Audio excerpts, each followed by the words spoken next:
Now, a few days ago, we finally learned, or maybe I should say finally had it confirmed, since we already suspected, but we finally officially learned why the Acolyte had been canceled when Alan Bergman, the co-chairman of Disney Entertainment, he essentially said in an interview that it just hadn't performed well enough or didn't have enough people watch it in order to justify making a second season, especially given how much that first season cost, which was around $230 million.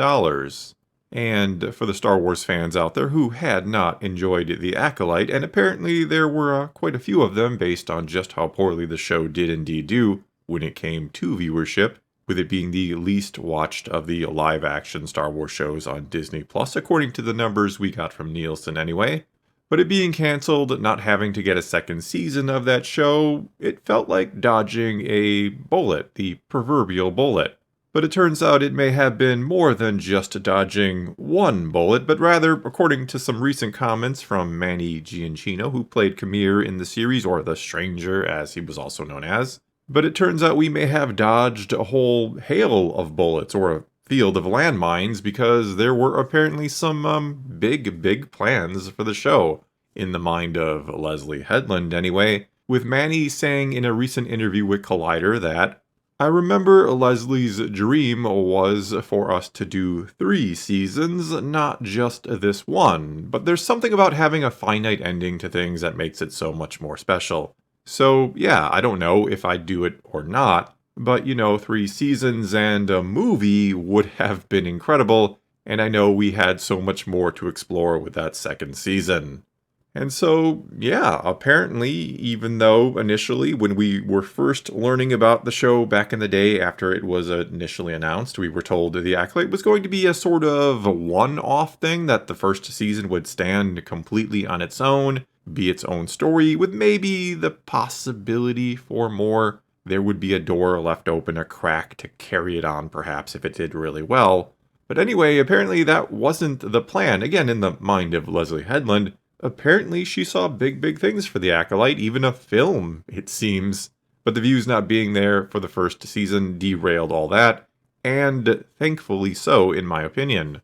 And I say that not to be an ass to you. If you happen to be someone who enjoyed that first season and wanted more, and you're watching this video now, or because I think Star Wars always has to be exactly what I want it to be, or think it should be. I mean, if The Acolyte had been a huge success when it came to the ratings, as well as had many people, really enjoying it, and I simply wasn't one of them for whatever reason, well, I'd have been totally fine or understood it being renewed, and I could have found some solace, I suppose, in the fact that, again, even if it hadn't been my favorite thing ever, or even close to it, that it had been good for Star Wars on the whole.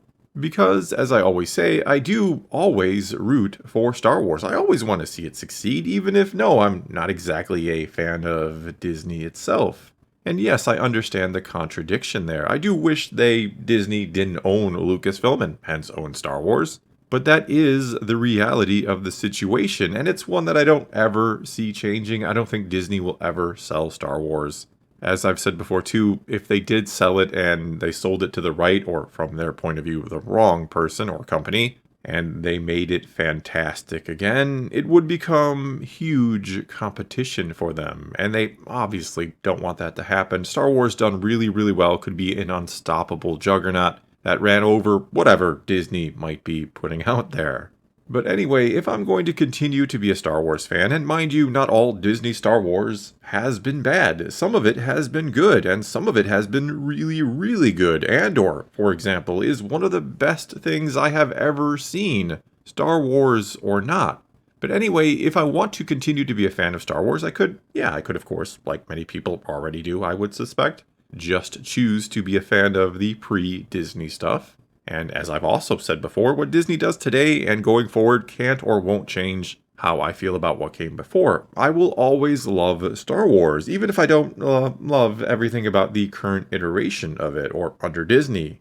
However, if I want to see Star Wars endure, if I want to see it be something that stands the test of time even more than it already has, and capture the hearts and minds of future generations, including having those future generations go back and watch the old or original stuff, or the prequels, whatever it might be, the Lucas stuff, And as I have made the case many times before, I think there are some valuable life lessons to take away from the older stuff. I do think an argument can be made that Star Wars has something very important to say or teach us if we are willing to watch it and listen.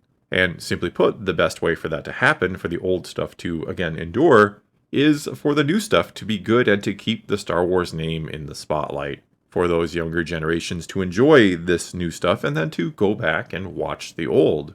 And so when something like The Acolyte comes along, when a show comes along that, quite frankly, seems to do far more harm than good for the franchise on many different fronts, as I have also argued before, I don't think the show is a very good Star Wars show. I disagree with many of the points it tries to make about the Jedi. Not saying you can't do anything ever against the Jedi, or have a Jedi go bad, or even discuss with some nuance the issues with the Jedi Order, perhaps. But anyway, when something like The Acolyte comes along, something that causes more harm than good, like I said, and causes even more fans to stop watching or caring, after some of the other previous shows and movies have done the same as well, have caused fans to jump ship, shall we say. Well, with that being the case, I certainly don't want to see The Acolyte get a second season, much less a movie at some point down the road. Going all in on that not only means more of a show and potentially a movie that many fans didn't enjoy and will not watch, but those resources could go elsewhere.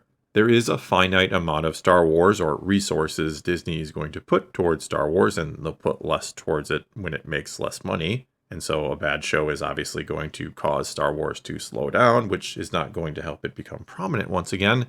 But anyway, there is a finite amount of Star Wars we are going to get on, say, a yearly basis. And a few more seasons of The Acolyte mean not getting something else. Something potentially better that would be better again for the franchise and bring in new fans, or maybe even bring back the old ones or keep the ones sticking around happy.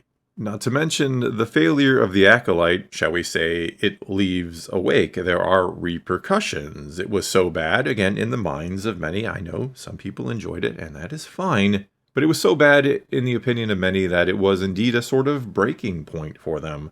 Much like how The Last Jedi was also a breaking point for some fans. But not only was it that, but it played a part in some just not caring about what came next, and it factored into Solo's poor performance at the box office.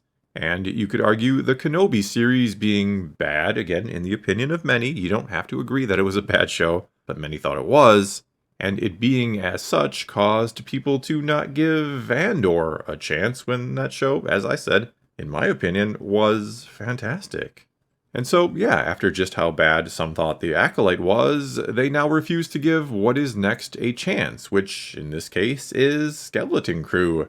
And, again, in my opinion, and in the opinion of many of those who are watching it, or so it seems from what I read online, but it has been a very, very good show.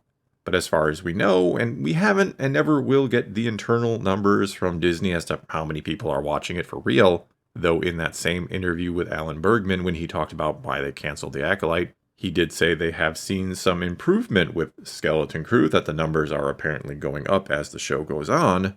But as far as we know, and we haven't got the Nielsen ratings quite yet, I think they come out this week for the first 2 episodes, we'll see. And Nielsen, if you're curious, they're kind of regarded as the most accurate when it comes to streaming service numbers. But we have got some numbers from other streaming services, or those who track streaming services like Illuminate, and we've learned, according to their numbers, that it's not even cracking the top 10 for new shows, that Skeleton Crew is not cracking the top 10.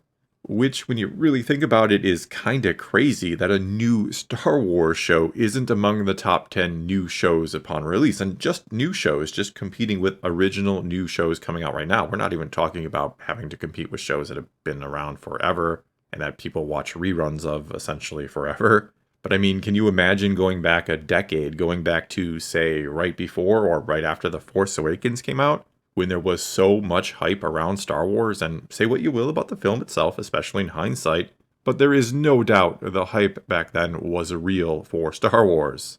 But can you imagine telling me then, after The Force Awakens made $2 billion at the box office and everyone was looking forward to Episode 8, everyone was theorizing about what happens next, and Star Wars was on the tip of everyone's tongue, that a decade later a new Star Wars show would come out, but it wouldn't even be in the top 10 new shows. I don't think I'd even believe that would be possible. I wouldn't think it'd be possible to screw up something like Star Wars that badly. And yet, here we are. We're living in a reality where 10 years later, so few people really seem to care about it anymore, where Star Wars shows simply fail and they barely make any sort of splash, where so many people don't even know or care that they're even still coming out after some of the previous ones have turned them off so much. And when they do hear about them, it's usually because of how bad they are. It seems like Star Wars gets more press for being bad than it ever does for being good, which is a real shame. And sure, you could say I play a part in that because I do complain quite a bit when it's bad, but I have been doing as much as I can to promote Skeleton Crew and to tell people to actually give it a chance. But either way, doubling down on shows like The Acolyte, making more seasons of it, and eventually making a movie, that certainly isn't going to change the state of Star Wars. It's not going to change people's opinions and get more people to watch. And so, yes, I am glad The Acolyte was canceled. And here's hoping whatever takes its place is something better and that can help save this struggling franchise. Well, that is going to be all I got for you this time. Now it is your turn to take to the comments below and tell me what you think about this news. What do you think about there having maybe been 3 seasons of The Acolyte and then a movie? Are you glad we dodged those bullets, or are you sad it didn't happen maybe? Or perhaps you can't help but just think about the wasted potential of The Acolyte, that it actually could have been something really special if done right. Whatever the case may be, though, leave a comment below and let's talk some Star Wars. And until next time, thanks for watching.